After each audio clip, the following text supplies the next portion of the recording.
Bom, então nós vamos começar hoje, vamos só dar uma repassadinha rápida na área de músculo da face e na vascularização, tá certo?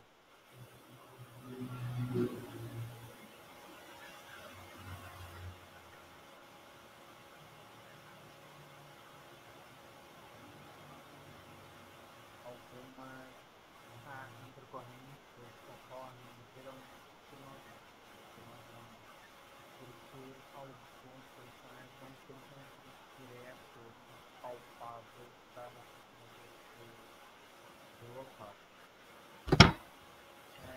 Então nós vamos começar agora pelas artérias da face, conjunto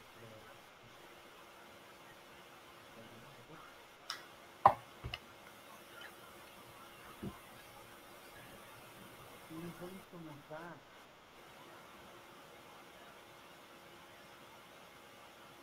pela artéria carótida, ou carótida externa.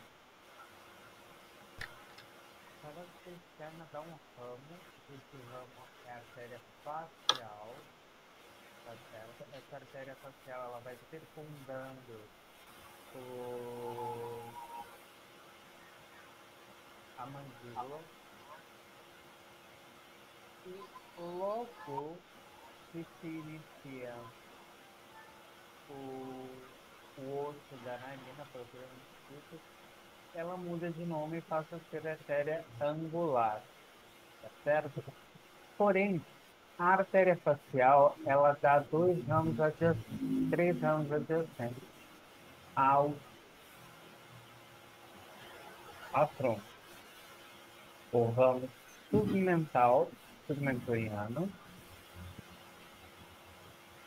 o ramo labial inferior e o ramo labial superior, certo?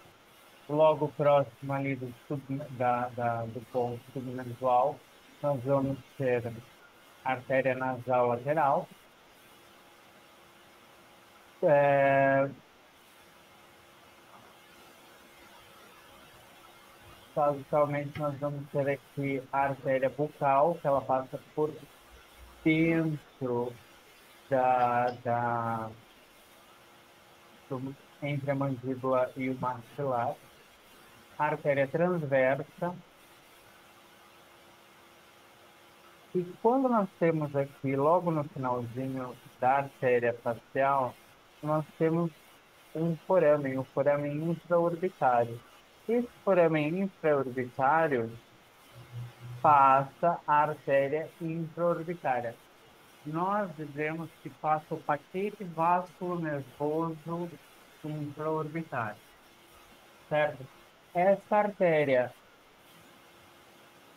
angular, ela gera um ramo da artéria nasal externa. Da nasal externa, ela também gera um ramo terminal da artéria nasal dorsal e a artéria distal.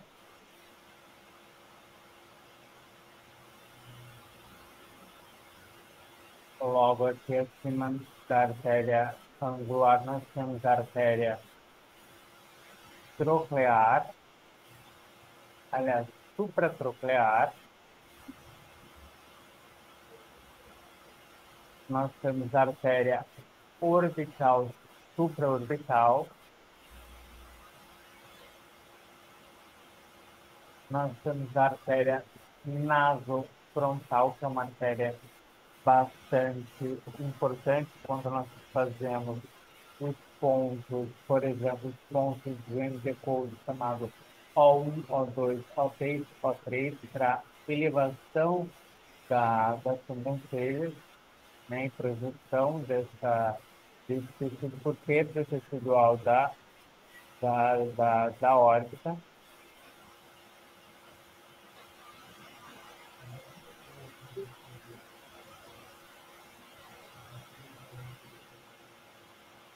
E logo após nós temos a artéria temporal superficial, tá certo?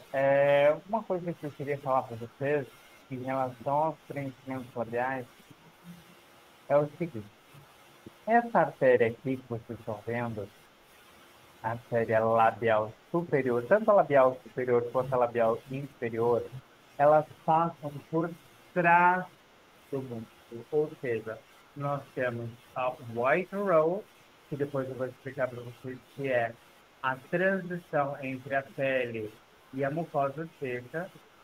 Nós temos o vermelhão, que é essa parte mais volumosa do lábio. E logo quando começa a parte mais úmida, que nós chamamos de red glow, que fica entre a linha do estômago e rima, é, logo após nós temos a artéria inferior labial e superiormente a artéria superior labial. Essa artéria é uma artéria bastante importante, por quê? Porque é uma artéria que tem em torno de 1 a 1,3 milímetros. E como o lábio é um tecido muito elástico, o risco de intercorrência é bastante grande. Então, a maior parte das intercorrências que iremos ter são necroses, né, que gerarão é, é, essa palavra é dosimetria. É, que mais? Lembra quando nós falamos do ponto de cicatriz entre a comissura labial, quando a gente traçava uma linha entre a comissura labial e a comissura do é, pálpebra externa e do trago do olho à aba nasal, logo ali perto nós temos o quê? O finalzinho da artéria facial e o foramen intraorbitário, tá certo? É uma área de bastante intercorrência. Na, nos procedimentos do sulco nasogeniano, nasolabial e do naso e labiogeniano, que todo ele nós chamamos de sulco nasogeniano, nós também temos bastante intercorrência em decorrência da artéria facial.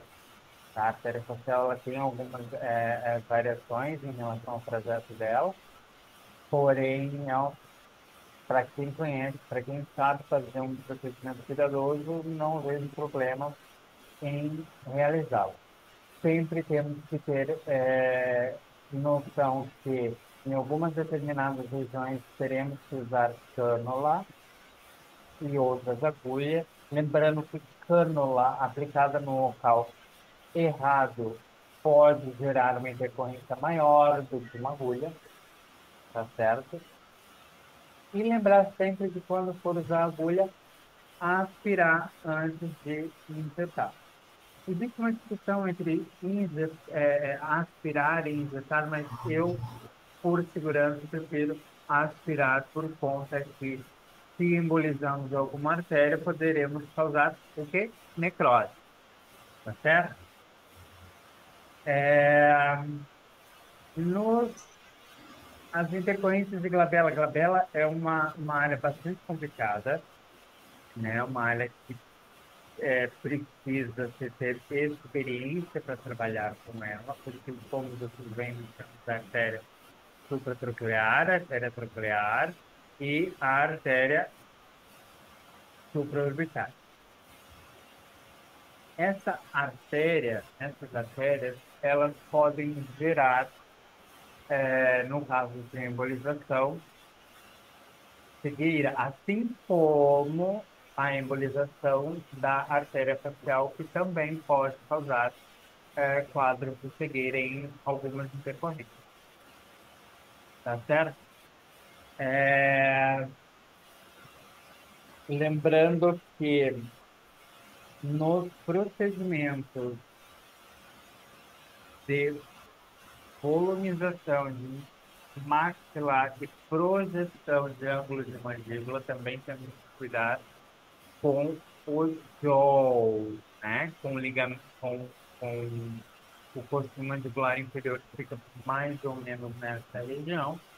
Próximo aqui nós temos o CK4, o JW4, que são áreas também de um perigo iminente. Tá certo? O que mais? Deixa eu ver aqui meu roteirinho que eu tenho que falar para você.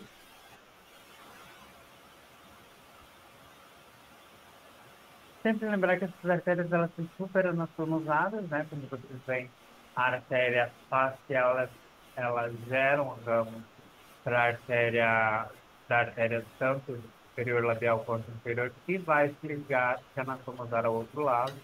A artéria angular se anastomosa com a artéria oftálmica e assim por diante, né? É, só repassando um caso clínico aqui de embolização retrógrada, a rica rede de anastomose aumenta o risco de complicações como cegueira preenche- é, quando preenchimentos são realizados de forma inadequada em áreas como glabela, nariz, sulco nasolabial. Hemorragias em procedimentos invasivos podem causar lesões das artérias, resultando em hematomas, eczemas, sangramento significativo. E infecções importantes. Por quê? Porque a conexão entre as artérias faciais e intracranianas via artéria oftálmica pode permitir que a infecção facial se espalhe para o cérebro. Tá certo? Então, demos uma passadinha nas artérias, né, na vascularização arteriosa da face, indo aqui para a veia, onde corre o sangue desosmolado.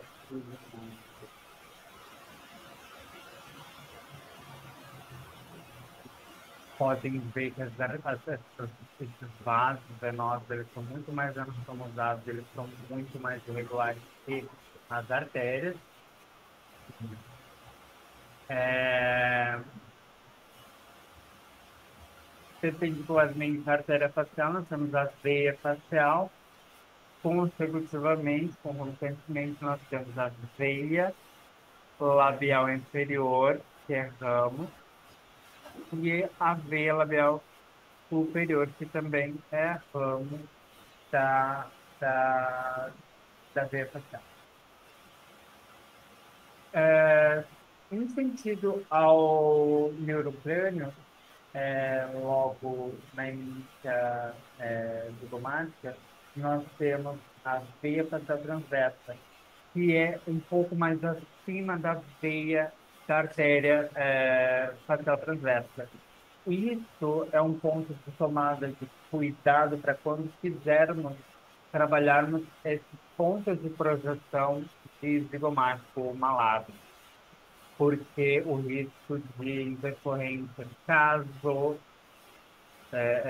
seja mal calculado as proporções para que se calcule os pontos, é muito, muito provável que aconteça. Ah, de preocupante, que mais nós temos aqui?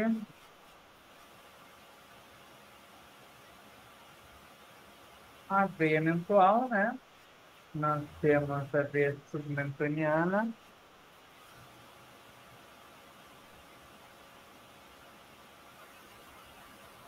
nós temos a veia mentoniana e nós temos a veia mentoniana acessória. Lembrando que nós temos uma vascularização venosa bastante densa na região temporal, né? Na iminência da apófise temporal, quando se liga à apófise zigomática, né? Que a zigomática que formam o arco zigomático, uma das áreas de mais, de uma maior tendência a traumas de face na ortopedia, e assim por diante. Creio que seja só isso, uma passadinha rápida nos vasos da face, para que vocês não fiquem sem esse conteúdo.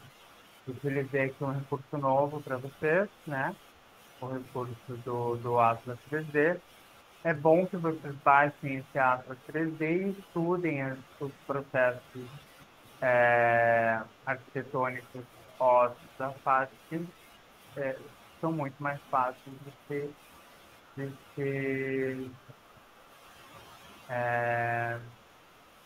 abstraídos, estudar, né? Então, boa noite, pessoal. Era isso e até mais.